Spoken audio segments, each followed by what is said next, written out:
Recently, my friend African Kelly decided to teach me how to sew. So I went out and bought a sewing machine and she set up my first project, which was an embellished baby one. For the embellishment, I decided to use this black and white fabric because one, I love black and white, and two, it was left over from another project that I recently did. I don't have any friends that have babies that are in onesies right now, so I decided to modify the project a little bit by doing a t-shirt for a toddler who's wearing two teeth. Instead of doing like a number 1 or something like that, I decided just to do the letter R because her name is Rhea. Outlined the shape of an R, and I'm about to go through and cut it out. So it's still cute and small, but not as tiny as a onesie. If I was ambitious, I would probably freehand this, but I'm a little bit more OCD and I just couldn't do it. So I went ahead and traced an R. As I have it now, the top is very large and the leg is very small. So I'm going to have to restructure this part. And I decided to use hot pink because her mom loves hot pink. Alright, so I decided to take some advice from Kelly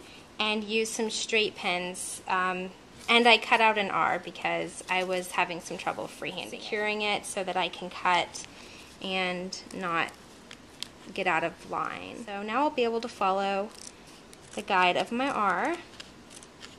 I'm just going to cut it out here.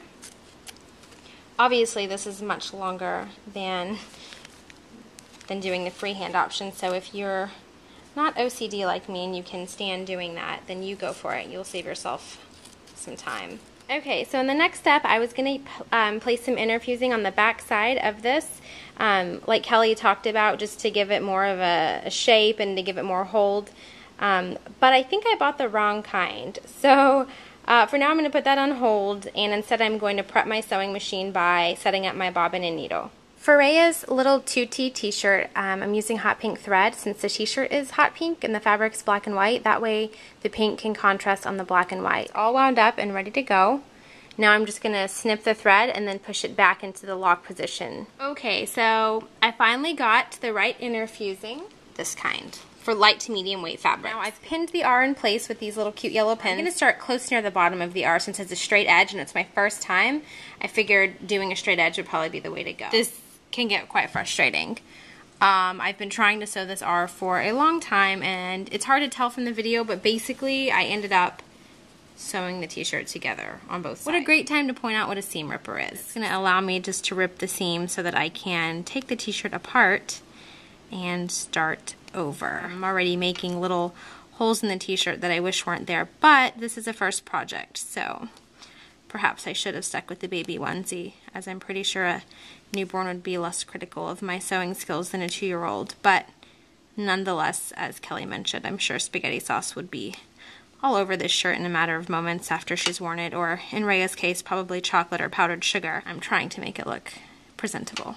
Well, about 3 hours later, and a lot of do-overs, here we have it. See those zigzags? I won't zoom in for too long because they're pretty horrendous, but let's just keep in mind this is my very first ever sewing project on a sewing machine. I don't think I did too bad since it was the first time. Oh, I guess I did do kind of bad. See here?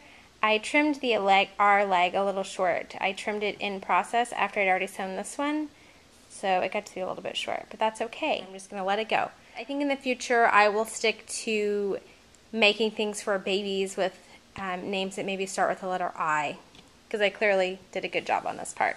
If you're my friend and your name starts with an I, or you have a child whose name starts with an I, you can be looking forward to some goodies from me. Okay, so I made an adjustment because I just couldn't stand the fact that the R leg was shorter than the other one. So what I did was I took a little piece of skinny white ribbon and I sewed it.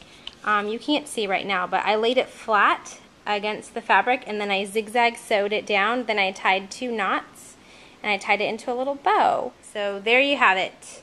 I don't know if it draws more attention to the fact that the R is jacked up or if it helps redeem it in some way, but I'm content with it. I'm just going to leave it be. It's far too late for me to be sewing. I probably should be drinking instead, or sleeping, or doing something else that doesn't test my patience. The bottom line is this was made with love and a lot of time. I hope Rhea loves it, and if nothing else, I hope it conveys how much time I would put into a special gift for a special little girl. Happy sewing!